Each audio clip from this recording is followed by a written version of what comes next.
Hello दोस्तों, कैसा आप सभी लोग। उम्मीद करता हूँ सभी लोग बढ़िया होंगे, फर्स्ट क्लास होंगे। तो जैसे कि आप लोग जानते हैं हम क्वांटम मैकेनिक्स पढ़ रहे हैं और क्वांटम मैकेनिक्स में हम पढ़ रहे हैं कंजुगेंसेस ऑफ द अनसर्टेनिटी प्रिंसिपल।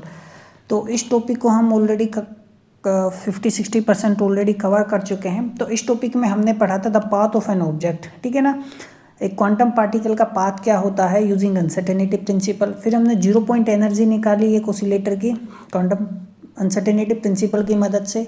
और पिछले लेक्चर में हमने पढ़ा था क्या, ग्राउंड स्टेट एनर्जी। हमने क्या निकाली थी, ग्राउंड स्टेट एनर्जी एस्टिमेट की थी और radius of the hydrogen atom in the ground state, ठीक है ना। तो ये हमने एक लेक्चर में कवर किए थे और दूसरे लेक्चर में हमने तीसरा टॉपिक कवर किया था। आज फोर्थ लेक्चर जो है under this topic we will do, we will study non existence of the electron inside the nucleus. कि न्यूक्लियस के अंदर जो है ना, न्यूक्लियस के अंदर इलेक्ट्रॉन जो है वो नहीं होता है। समझ में आई बात, ठीक है। तो इस टॉपिक को हम पढ़ेंगे। तो इस टॉपिक को एक्चुअली में मैं ना दो तरीके से बताऊंगा, 2 मेथड्स, ठीक है ना। We will use 2 methods and in those 2 methods we will use uncertainty principle to study it. तो कौन कौन से 2 मेथड है पहले मैं आपको बता देता हूँ। तो हमने अनसर्टेनिटी प्रिंसिपल का इस्तेमाल करना है। तो पहले मैं ना दिखाऊंगा आपको एनर्जी से, ठीक है ना, कि किस तरीके से एनर्जी इतनी ज़्यादा होती है कि वो इलेक्ट्रॉन की कि वो न्यूक्लियस के अंदर रिसाइड नहीं करता। दूसरा फिर एक अल्टरनेटिव मेथड में मैं आपको समझाऊंगा वेलोसिटी से, कि उसका वेलोसिटी इतना ज़्यादा आ जाता है कि वो स्पीड ऑफ लाइट से भी ज़्यादा हो जाता है, ठीक है। तो इस मेथड से भी हम समझेंगे किस तरीके से इलेक्ट्रॉन जो है वो न्यूक्लियस के अंदर रिसाइड नहीं करता। समझ में आई बात, ठीक है।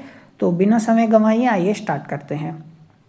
तो देखो जो दो नॉन एक्सिस्टेंस है ना इलेक्ट्रॉन का, वो इलेक्ट्रॉन जो है न्यूक्लियस के अंदर नहीं होता। तो हम इस मेथड से समझेंगे, हाइजेनबर्ग अनसर्टेनिटी प्रिंसिपल की इस मदद से हम इस चीज़ को समझेंगे।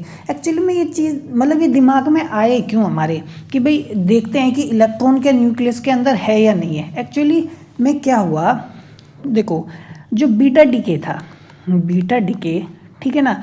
तो बीटा डीके में क्या होता है कि जो हमारे पास न्यूट्रॉन होता है ना, न्यूट्रॉन, ठीक है ना, वो प्रोटॉन, इलेक्ट्रॉन और न्यूट्रिनो, एंटी न्यूट्रिनो, ठीक है ना, इसमें बदलता है। तो बीटा डीके में ना न्यूक्लियस के अंदर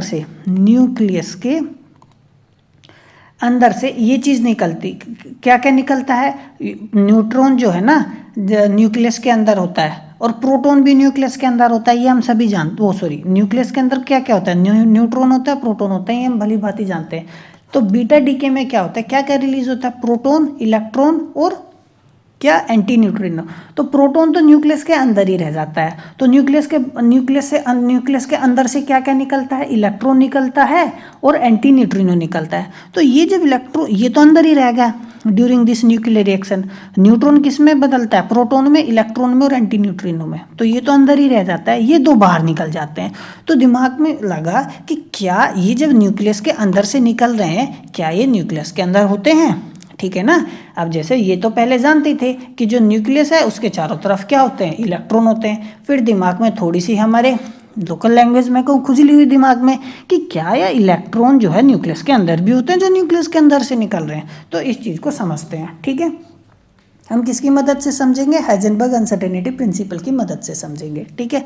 अब ध्यान से देखो, इसको स्टार्ट करने से पहले मैं आपको बता दूं, जो इलेक्ट्रॉन हमारे पास होता है ना, एक इंपॉर्टेंट मैं बात बता रहा हूँ। इलेक्ट्रॉन को के पास जो एनर्जी होती है वो इलेक्ट्रॉन वोल्ट में होती है। किस में होती है, इलेक्ट्रॉन वोल्ट में, ध्यान रखो।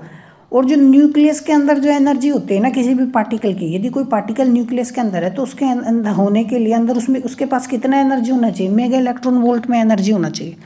तो इलेक्ट्रॉन के पास जनरली एनर्जी होती किस में, इलेक्ट्रॉन वोल्ट में। और न्यूक्लियस के अंदर, जैसे न्यूक्लियस के अंदर न्यूट्रॉन हो गया, प्रोटॉन हो गया, उनका एनर्जी किस में होता है, मेगा इलेक्ट्रॉन वोल्ट में। तो ये बात थोड़ी सी आप ध्यान रखना, ये काम की चीज़ है, ठीक है ना, ये हमारे काम आएगी। तो ये आपको कोई भी पूछ सकता है आपसे कि जो इलेक्ट्रॉनिक रिएक्शंस होती है ना, इलेक्ट्रॉनिक कन्फिग्रेशंस की जो रिएक्शंस होती हैं उसमें एनर्जी इलेक्ट्रॉन वोल्ट में निकलती है। जो न्यूक्लियर रिएक्शंस होती हैं उसमें जो एनर्जी होती है वो मेगा इलेक्ट्रॉन वोल्ट में होती है। तो बहुत इंपॉर्टेंट कंसेप्ट मैंने आपको बताया, ठीक है। तो हम इस्तेमाल करेंगे हाइजेनबर्ग अनसर्टेनिटी प्रिंसिपल का। तो ये हमारे पास हाइजेनबर्ग अनसर्टेनिटी प्रिंसिपल है। जैसे मैंने आपको प्रीवियस लेक्चर में भी बताया था, हम चाहे तो एग्जैक्ट स्टेटमेंट जो है हाइजेनबर्ग अनसर्टेनिटी प्रिंसिपल का वो भी इस्तेमाल कर सकते हैं। ये इसको भी इस्तेमाल करके हम निकाल सकते हैं, ठीक है। कोई उसमें वो नहीं है कि वैल्यू गलत आएगी, वैल्यू थोड़ा सा चेंज होगा, बस हमारे लिए ऑर्डर मैटर करेगा। जो हमें चाहिए डिस्कशन जो चाहिए क्वालिटेटिव और क्वांटिटेटिव डिस्कशन जो होता है वो हमारा अप्रोप्रिएट होगा। ठीक है, समझ में आई बात।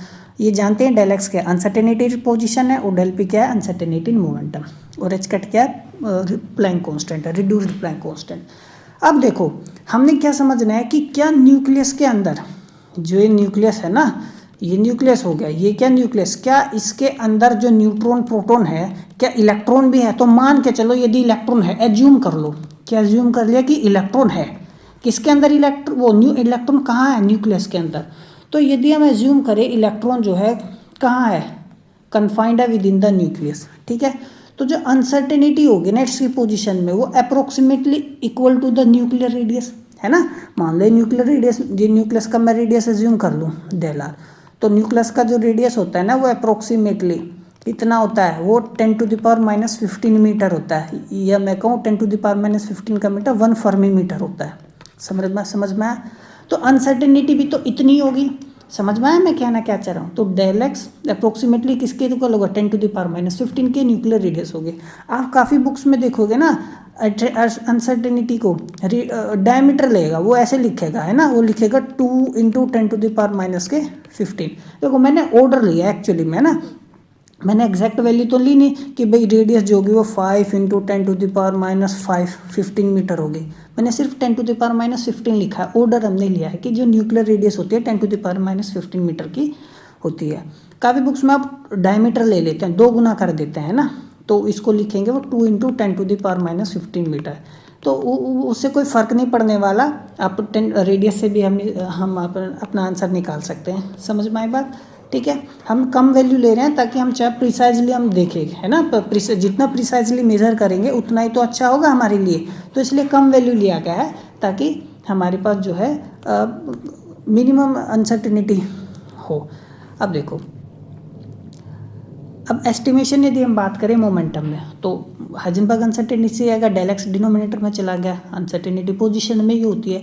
तो मैंने देखो रिड्यूस्ड प्लैंक कांस्टेंट का वैल्यू लिखा 1.054 × 10⁴ × 10⁻⁻34, और डेल एक्स कितना लिखा 10⁻⁻15। ठीक है, अब -34 है, ऊपर जब चला जाएगा प्लस के 15 हो जाएगा, कितना आएगा -19। तो देखो 10⁻⁻19 आ गया। समझ में आई बात? और ये मेरे पास एग्जैक्ट लिखा हुआ है। ठीक है, तो ये तो एस्टिमेशन होगा मोमेंटम का है ना, समझ में। अब यदि मैं बात करूँ एस्टिमेशन ऑफ एनर्जी की, अब मैं देखना चाहता हूँ न्यूक्लियस के अंदर जो है ना, ये मैंने न्यूक्लियस मान लिया था ना, ठीक है ना, इसके अंदर जो इलेक्ट्रॉन है उसमें कितना उसके पास काइनेटिक एनर्जी है। अब देखो काइनेटिक एनर्जी कितना लिया, p²/2m, यही तो होता है। तो ये मैंने नॉन रिलेटिविस्टिक लिया है ना, ठीक है ना, नॉन रिलेटिविस्टिक केस लिया। आप चाहो तो काइनेटिक एनर्जी कैसे ले सकते हो, ठीक है। अब देखो आप टोटल एनर्जी इलेक्ट्रॉन कैसे भी ले सकते हो, ये तो होता है हमारे पास √p² c² + के m0 या मैं समझ में आया मैंने क्या किया, या मैं इसको ऐसे भी लिख सकता हूँ, ठीक है। ये है ना, ये क्या होती है मेरे पास रेस्ट मास एनर्जी होती है, ठीक है। तो रेस्ट मास एनर्जी क्या होती है इलेक्ट्रॉन की, वो लगभग 0.513 समथिंग मेगा इलेक्ट्रॉन वोल्ट कुछ ऐसी होती है, बहुत कम होती है ना, 0.5 मेगा इलेक्ट्रॉन वोल्ट के आसपास ही होती है। तो लेकिन ये जो काइनेटिक एनर्जी जो होती है मोमेंटम की वजह से, तो काइनेटिक एनर्जी होती है पीसी, तो ये बहुत ज़्यादा होती है। तो हम ना काफ़ी बार आप रेस्ट मास एनर्जी को हम इग्नोर करके ना, तो जो एनर्जी हम लिखते हैं ना काइनेटिक एनर्जी, ठीक है ना, काइनेटिक एनर्जी ये जब इग्नोर कर देंगे तो पीसी बचेगा, स्क्वायर से अंडर रूट हट जाएगा, तो हमारे पास टोटल एनर्जी जो है ना काइनेटिक फॉर्म में आएगी, वो K = PC आएगी। तो काफ़ी बुक्स में आप देखोगे इसको ना इस फॉर्म में भी लिखते हैं, काइनेटिक एनर्जी रिलेटिविस्टिक केस में K = PC। आप चाहे तो इस फॉर्मूले का इस्तेमाल करो पहली बात, या आप इस फॉर्मूले का इस्तेमाल करो दूसरी बात, या आप नॉन रिलेटिविस्टिक निकालो ऐसी तीसरी बात, हम किसी से भी कर सकते हैं। समझ में आया? वैसे जैसे मैं बताऊं, क्योंकि हम एग्जैक्ट नहीं निकाल रहे हैं, हम क्या कर रहे हैं, हम एक क्वालिटेटिव और क्वांटिटेटिव डिस्कशन कर रहे हैं, ठीक है ना। हम बस जानना चाहते हैं कि क्या इलेक्ट्रॉन जो है न्यूक्लियस के अंदर रिसाइड करता है या नहीं करता, तो हम सिर्फ ऑर्डर में बात करते हैं। समझ में आया मैं क्या कह रहा हूँ, ऑर्डर में। जैसे मैंने अभी एग्जैक्ट रेडियस तो नहीं लिया था न्यूक्लियस का, हमें पता भी नहीं होता एग्जैक्ट न्यूक्लियस का रेडियस कितना होता है, समझ में आया।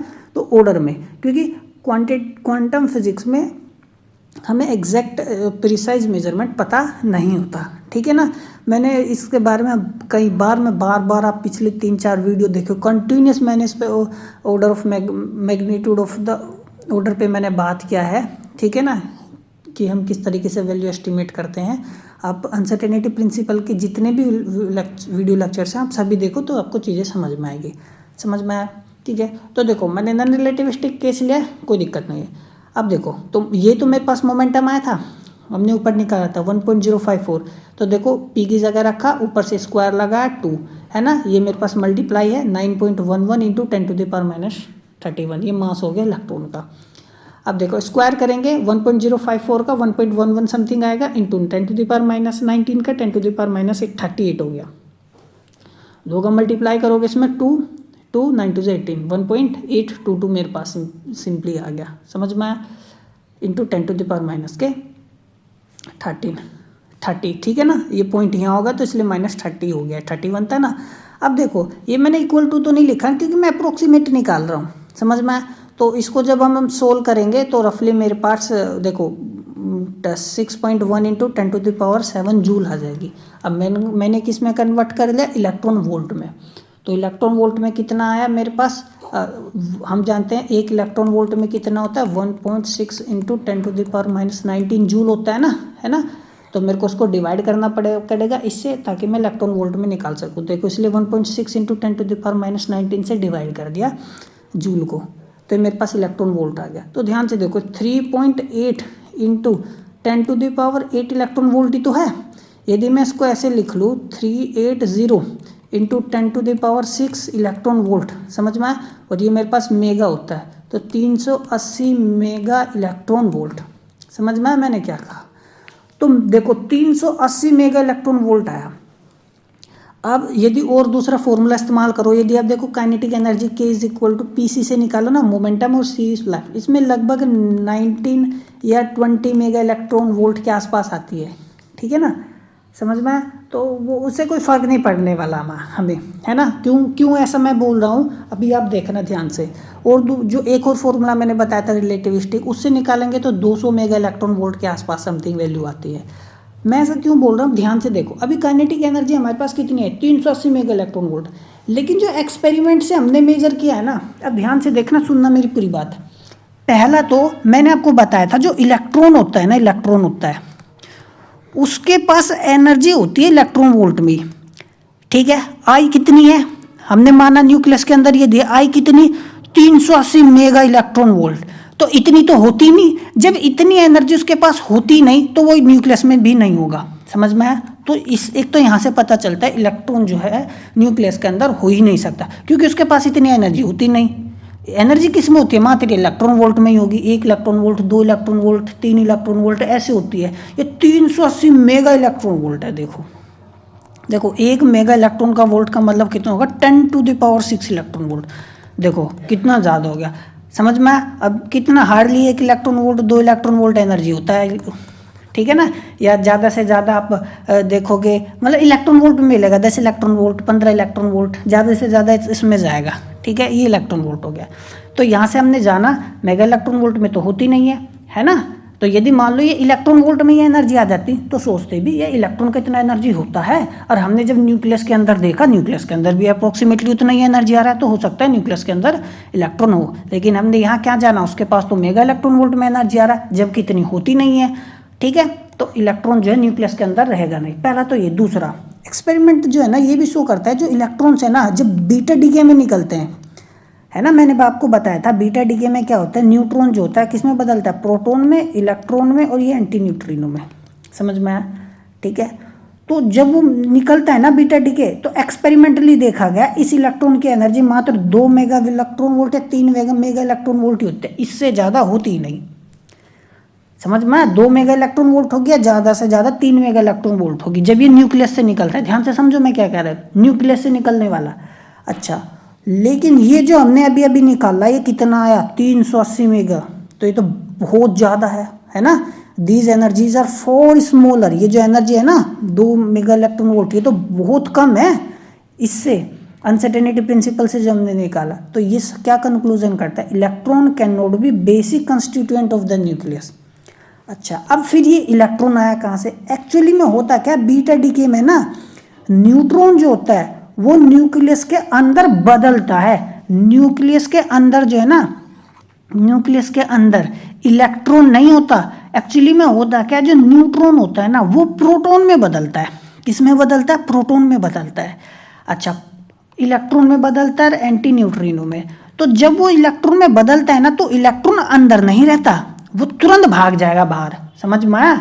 तुरंत क्या हो जाएगा? तुरंत इजेक्ट हो जाएगा, क्योंकि उसके पास रहने के लिए उसके पास एनर्जी भी तो होनी चाहिए। मेगा इलेक्ट्रॉन वोल्ट में देखो कितना चाहिए, 380 मेगा इलेक्ट्रॉन वोल्ट एनर्जी चाहिए। 200 भी होती है, 100 मेगा इलेक्ट्रॉन वोल्ट भी होती है, तो वो भी काफ़ी ठीक ठाक है, कंपेरेबल है। लेकिन 1-2 मेगा इलेक्ट्रॉन वोल्ट वो नहीं रुकेगा यहाँ पे। समझ में आया? तो ये कन्वर्ट होता है, इलेक्ट्रॉन न्यूक्लियस के अंदर नहीं होता। समझ में आया? ठीक है, ये ध्यान रखना, ये एंटी न्यूट्रिनो इसके ऊपर बाहर आएगा।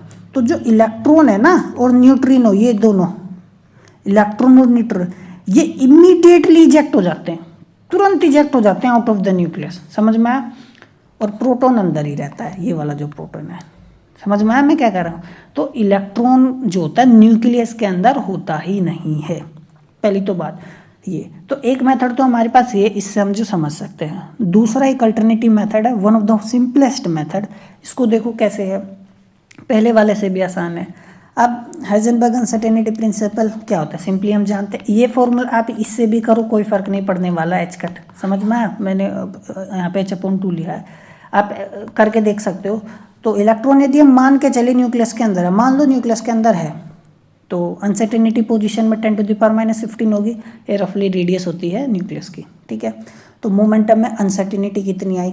देखो डेल एक्स था, नीचे चला गया, ठीक है। तो देखो एच कट जो है प्लैंक रिड्यूस्ड प्लैंक कांस्टेंट, उसका वैल्यू लिखा, ये 2 है, और ये डेल एक्स कितने लिखा 10⁻⁻15, ये 2 × 10⁻⁻15 है। समझ में आए बात? तो जब इसको सोल्व करेंगे तो रफली मेरे पास ये कितना आएगा, देखो इसको ना मैं पॉइंट यहाँ आगे लगा लूँगा ना, तो ये मैं इसको 10⁻⁻35 बना लूँगा। ये ऊपर चला गया 10⁻⁻20 आ गया। 10.54 को घटाऊंगा तो 5.27 है, वो डिवाइड करूँगा 2 से तो 5.27 आएगा। समझ में? तो मोमेंटम तो मेरे पास आ गया। तो वेलोसिटी में यदि मुझे अनसर्टेनिटी देखनी है तो मिनिमम कितना होगा, तो देखो मोमेंटम क्या होगा, मास अनसर्टेनिटी जो होगी मोमेंटम में, it will give rise uncertainty to velocity. तो मैं देखना चाहता हूँ न्यूक्लियस के अंदर कितना अनसर्टेनिटी है वेलोसिटी में। समझ में आया? अब देखो मास इलेक्ट्रॉन का रखा कितना, तो मोमेंटम तो हम ऑलरेडी निकाल चुके हैं मिनिमम। देखो ये डेल पी यही तो आया 5.27 × 10⁻⁻20, ये मिनिमम है, या इससे ज़्यादा होगा मोमेंटम। समझ में आया? अब वेलोसिटी देखो, तो देखो वेलोसिटी जब निकालना होगा, मास को मैं मोमेंटम के नीचे लिख लिया, ये हमारे पास आ गया, ठीक है ना। समझ में आया मैं कहना कि क्या कह रहा हूँ, मेरे पास यही तो है। अब ध्यान से देखो इस चीज़ को, 5.27 × 10⁻⁻20, इसको मैंने क्या लिखा, m डेल वी 5.27 × 10⁻⁻20, ठीक है। अब देखो वेलोसिटी, मास नीचे चला गया, तो 5.27 × 10⁻⁻20, मास ऑफ इलेक्ट्रॉन 9.1 × 10⁻⁻31, ये तो स्टेटमेंट है, ठीक है। अब जब इसको हम सोल्व करेंगे तो हमारे पास कितना है, 5.8 × 10⁸ मीटर पर सेकेंड। जो स्पीड ऑफ लाइट होती है वो होती है 3 × 10⁸ मीटर पर सेकेंड। समझ में? अब देखो कितनी गलत बात है, तो लाइट की स्पीड से भी ज़्यादा आ रहा है, जो कि इम्पॉसिबल है। Calculated uncertainty exceeds the speed of light, this is physically impossible. Nothing can travel faster than the speed of light, hence electron can not exist with in the nucleus. तो electron जो है nucleus के अंदर exist ही नहीं कर सकता। समझ में आया मैंने क्या कहा? तो ये दो मेथड से हम दोनों मेथड से समझ सकते थे, ठीक है। तो ये था हमारा आज का लेक्चर, मिलते हैं अगले लेक्चर में, तब तक पढ़ते रहिए, नमस्कार।